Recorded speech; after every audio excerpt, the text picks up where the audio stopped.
Hello rumsters and malt mates.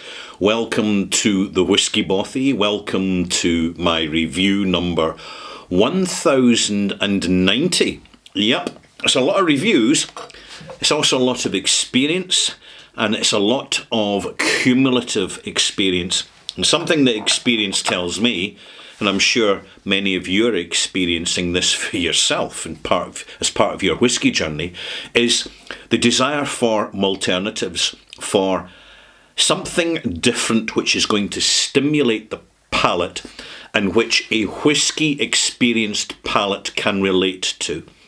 And I would say that rum is really, after whisky, rum is the next go-to because of its total global diversity of styles and flavours, and also, more recently, the increasing availability of sipping versions of rum. So casks in warehouse which have been bottled specifically not for cocktails, not for punches, not for long drinks, and not for quaffing back in a party session, but for slowly sipping and appreciating the artisanal nature of rum. Now, a word of warning: the majority of the rum industry globally is not subject to the same degree of regulation and scrutiny that Scotch whisky is. By law, and it is in the law, it's not just an agreed letter by a number of producers like you find in Japan. By law, in Scotland, Scotch whisky, particularly single malt, must be 100% made in Scotland. In fact, all Scotch whisky must be 100% made in Scotland. But all malt whisky must be bottled in Scotland. There are exceptions to the regulations which allow a certain amount of blended Scotch whisky to be blended and bottled in other countries. However, this isn't a regular situation, but it certainly does exist. But Scotch whisky must be fully 100% matured in Scotland. It must be made with 100% malted barley and matured for a minimum of 3 years in wooden oak casks not exceeding 700 metric square litres. And it's quite simple to follow and get your bearings with Scotch whisky. But with rum, anything goes with rum, quite literally. There was a study done in the past in which the amount of sugar added to rum was tested at a chemical laboratory, and it was found to be wildly diverse in that there was some rums which had a little bit of sugar juice put in to sweeten it, and others where a lot of it had happened. So when you're moving from Scotch whisky to rum, I would recommend is get in touch with the rumsters, get in touch with the rum scene, follow some of the online rum clubs, because the amount of knowledge and expertise and experience in the rum scene is second to none.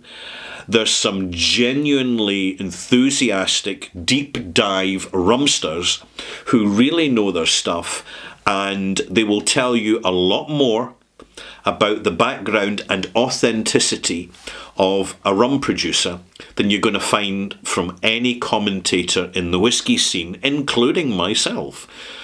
It's a fast learning curve, but we need to learn fast. We need to separate the, at times, fake labelling on rum. And it is. You know, we expect, if it says, for example, Barbados rum, we expect it to be made in Barbados. All of it, 100% of it. It's like Japanese whiskey. You know, we expect Japanese whiskey to be 100% Japanese whiskey. But there are brands where it absolutely isn't. So we have to navigate this carefully and tactfully, and importantly, be very careful where we spend our money. So, after that prolonged introduction, let me introduce a very good illustrative example of an authentic, intelligently delivered tropical rum, this time from Belize, and it's bottled by a relatively new independent bottler to the scene called Holmes Cay, or Holmes Cay. This is 16-year-old, excuse me a second, I'm sure that label says 16. No, it's 15, right. It's 15-year-old, thank goodness for steampunkers. It's 15-year-old rum, and I was tasting something similar to this at the London Rum Show recently, which I thoroughly enjoyed and I highly recommend to whisky fans. If you don't want to be buying a lot of whisky, if you're a whisky fan and you don't want to be buying a lot of rum, fair play. But let's face it, for the price of an entry ticket to go and have an absolute deep dive rum experience, it's going to actually challenge your palate. And bear in mind, there's many, it's not just myself, but there's many experienced whisky fans who just enjoy the option, enjoy the re-stimulation of the palate, which, let's face it, can get fatigued and a little bit dulled when we're taking too much whisky too often, all the time. So let me give you some information on this Holmes Cay Belize rum. It's from, the distillery is Travellers Liquors Limited in Belize City, Belize.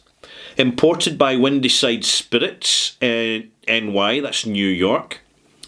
And typical, the Americans should get there first because they've got the biggest market with an open palate for such experiences. So that explains that one. It's bottled at 61%, and this is 15-year-old Belize rum, single cask. This is bottle number 88 of 130 from cask 137. And it was distilled in 2007, bottled in 2022, 100% tropical aged, and no additives. Aged 15 years in ex-bourbon casks. Right. Now, when it says a cask number, 137, that's suggesting a single cask. So why would it say ex-bourbon casks, plural? Simple. They may have transferred from one ex-bourbon cask to another for a very simple reason, particularly if they're first fill, because the speed at which maturation takes place in tropical hot climates is such that the flavour soon gets sucked out the cask wood, including any residual previous content, and therefore further maturation, in order to keep the cask influence prominent, what they're going to do is they're going to use several casks. That's one legitimate reason. Something else I want to come, just while the rum is resting here, it says 100% tropically aged. Now, why should we be bothered about that? Well, for a very simple reason.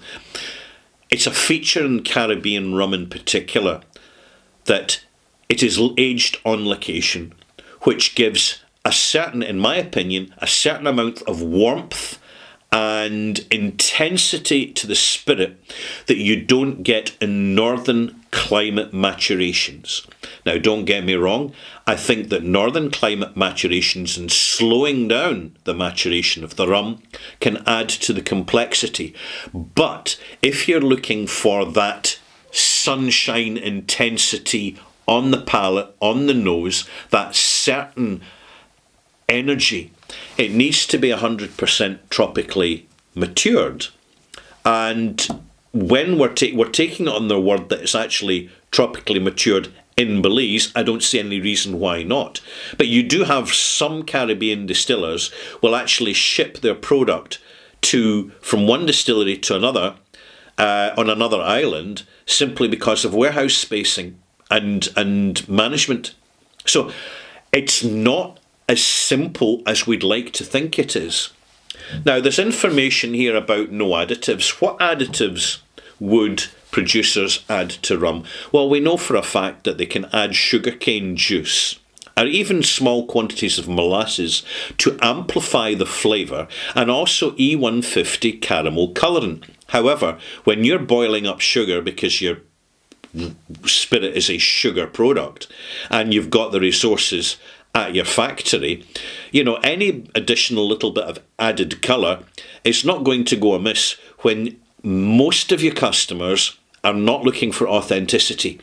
They're just looking for rum fun. That's what they're looking for. The darker, the better. The more flask-like the bottle, the more cliched the narrative with it. It all adds up. It's what many people in the rum scene want. Not all, because it can be very misleading, but that is the landscape. That is the way it works. Now, a little bit more from the back of the label here. Best enjoyed neat with a small splash of water. Best enjoyed neat with a small splash of water. Says it in the back of the label. Now, to a whisky drinker, that is really stating the obvious. But to rum drinkers and bourbon drinkers, because this is a US-based company and their main market's in the US, they're just reminding the person who's invested in buying a bottle, and they're not cheap, by the way. You're talking roughly the same price as a whisky, but, right, as a 15-year-old whisky that you're paying for this. But in the rum scene at the moment, you really have a situation where rum distillers see the need and recognise the benefits of giving access to their warehouse for independent bottlers to bottle really good casks of rum, because it elevates the brand's image, because they know at some point some online commentator's going to buy a bottle, review it and give it positive results, and it's good for the brand. So what's good for the independent bottler is certainly good for the actual distillery itself. Let's check out the nose now. I've spent enough time giving you some information. Yeah, it's time to nose and taste. It's wonderfully toffeed.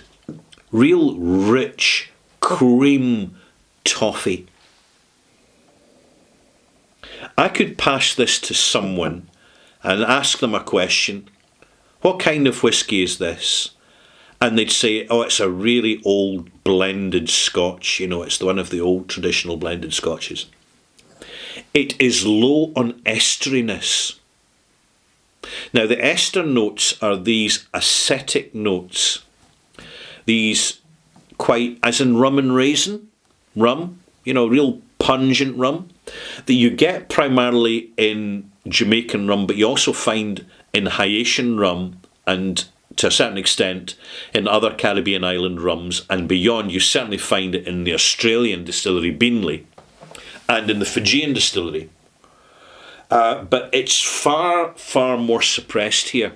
So what you have is quite a relatively intense, delicate rum, which when you nose it, you think, well, that's all very pleasant, and I'm spotting the vanilla notes, which are really complementing the toffiness, the toffee dominance that's coming out from the sugarcane spirit. And then you notice a little slight piece of almost acetic, acetonic aldehydes there. So you're getting that just suggestion, that hint of esteriness. Because acetones and all the rest of it, they're all related. They're all flavour range related. So first taste. First taste. We're certainly getting 61% alcohol. We're getting that tropical heat. It's a little bit unsettled. And it's a little bit two-dimensional. A little bit of grilled apricot, yeah, and slight mintiness as you go through. There is a intense, almost bitter toffee note in there as well, and butterscotch. I'm adding some water, and I'm looking at the viscosity, because this tells me if the 15 years of maturation have been active maturation, because I'm now registering the density of the liquor. To give you some idea, here's the glass I poured yesterday. Now, as you can see, I kept it overnight in the fridge just to really bring it down. But it shows you can get... Now, there's water in this, so bear that in mind. But look at the difference. It shows you get mist in Belize. This is Belizean mist. Rum makes for mist. This is the wood oils. It's a small amount coming from the sugar cane, because sugarcane generally has less vegetal oil in it than barley. But it's definitely there in some quantity. But primarily I think it is the wood oils coming out, the American oak casks, that is responsible for this very healthy Belizean mist, which tells me importantly, and it reinforces my confidence in the independent bottler Holmes K, that this has not been chill filtered. Now, this is so important here. What we really have is a realisation in modern times that there's more people globally taking alternatives seriously, and what people are looking for and finding in Scotch whisky, they're looking for in the authenticity and integrity of bottlings of other spirits, and they need to see it there to legitimise, to authorise a second purchase and even a third. Now, the rum I tried, because you might not be able to get this now because this has been out for a while, but at the rum show in London in July, I tried 3 Holmes K, including the 14-year-old Long Pond. Because Long Pond is a Jamaican rum and it's got a really stylish signature to it. And it was absolutely fantastic quality. So there you have it. We're looking, as whisky drinkers, when we're looking at rum, sure, we'll find some official rum. Right, here's a good example. We'll starter rums, like Durley's XO, for example. Reasonably priced, gives a good experience, behaves really like a blend because it's a blended rum. Right, but then we'll move on to higher end official bottlings, but we'll soon discover there's not that many out there and they tend to be overpriced. So for example, I would like to buy some Mount Gay aged special quality rum, but the price of £200 a bottle where I am is just absurd. Stupid prices, not worth it, not buying it, but I'll just keep an eye on the auctions, because generally at the moment you'll find these bottles at half the price of the retailer. And I really, really hope that there's people in management positions in Mount Gay have the wit to latch on to this and be aware of it. Back to Holmes K, bottling a Belize, 15-year-old. You might be asking, hey Ralphie, which is better, 100% tropical aging, or perhaps starting off aging tropically and then finishing off in somewhere in Northern Europe, say in Holland or England or Scotland or France? And my answer is there's benefits to both. There absolutely is. Because as soon as a barrel of rum moves from the tropics, from the equator, to the Northern Hemisphere or Southern Hemisphere, it could go to New Zealand, for example, or it could go down to Argentina. As soon as the aging slows down, the rum changes quite dramatically, because no longer are its losses primarily water, increasing the strength of the alcohol in the cask dramatically at times and leading to over-oaking. But with slow maturation, the losses are a small amount of alcohol gradually, and the pace of the exchange between the rum and the casks that it's contained in slow down dramatically too, and it becomes more whiskey-like, frankly, particularly when the rum is put into an ex-whiskey cask. Now, at that point, really interesting things happen. It comes back to being aware of, and I know I'm kind of going on a bit off focus here, but bear with me. It's new make spirit. More and more people are now wanting to buy, wanting to source, and wanting to taste whiskey new make spirit, particularly if it's heavily peated, because that is at its super most intense phenolic phase as a spirit. But nobody really wants to be going out and buying white whiskey. I mean, you can buy blended whiskey that's been sort of bleached, which I don't recommend. I think it's J&B that did that one. But it's the law. Maturation in oak casks for a minimum of 3 years. So you can get white new make cleric, it's called, or new make spirit. But very few whiskey drinkers even bother with that. But see, with rum, if you can get white rum is so overlooked and underrated, because the thing about a sugar-based spirit is it can produce a far more dynamic and imposing prematured non-casked spirit than whiskey can. Now, don't get me wrong, there's some very pleasant Scotch whisky new makes, like, for example, Glenfiddich, which is designed to be light, it's engineered to be light, so that it needs less active cask maturation. But it's a personal preference, but what you really are establishing as part of this review is that if you're a whisky enthusiast and you're wanting to get into rum, you've got a lot to learn, and you need to learn it fast, because as soon as you make a few bad buys, and that's easy to do, you're going to get thrown way off course and start to forget about it. You just stick to whisky.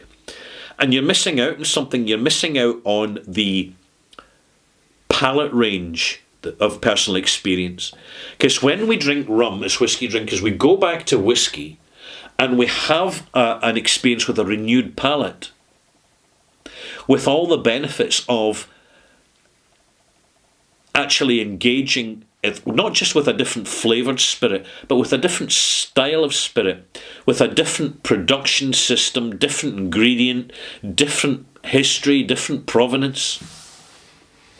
And it's genuinely interesting to do the background. Nose. Yeah, I'm adding more water. That's 3 spoons now. It's 15 millilitres of water. Definitely. I'm looking at the viscimmetry here, which is the swirling effect. And I'm looking at almost the desiccated appearance of the spirit.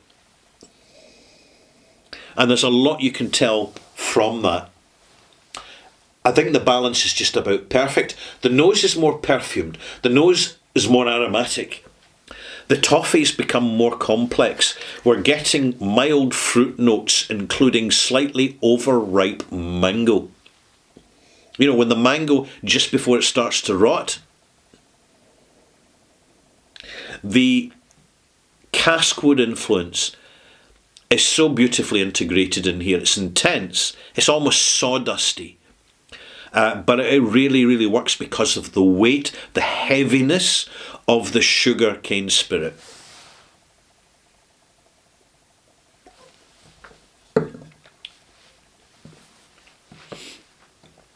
The arrival's so much more expressionful.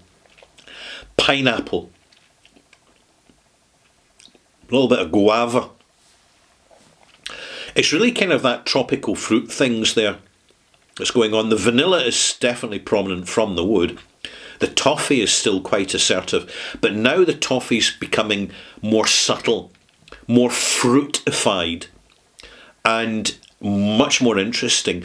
The longer you leave this rum in the glass, the more you're going to get out of it. When I poured this glass, I was sipping it after an hour, and I was noticing fresh new complexities to it. That's what you get with genuine, authentic, quality, carefully matured, proper rums, free of the added extras that the party crowd want, but we don't. And that's why we're prepared to pay the premium. And if the premium is not rewarded, then the bottlers are not going to get repeat sales. And they know it. One more taste before the rum mark.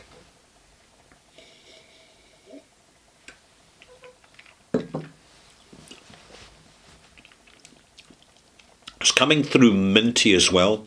The form is, it starts off kind of toffee fruit. Then that apricot thing reappears in the build-up. It's got a little bit of gingery in there. A little bit of slightly too much wood, but not too much. And then into the finish lingers, but it lingers lightly because the intensity at the beginning and the arrival and the development is really quite profound, even with the amount of water I've added. And this is to do with the 100% tropical maturation. Basically, the cask has cooked the spirit, but the spirit is dense enough in weight, in style, in character, that it doesn't mind the cooking. And there you have it. Mark. I'm going to give this a very nice 85 out of 100, and that is a Ralphie's Rum Mark. And there you have it, Maltmates. Now, if you want to come back again for review number 1090 extras, extra content, extra extras, I'll be talking about going to a rum show. I went to a rum show recently. I nearly quite didn't make it because of other commitments, but I finally got there, and I want to tell you a little bit about it from a whiskey drinker's perspective. So I hope you'll join me for the extras. See you soon.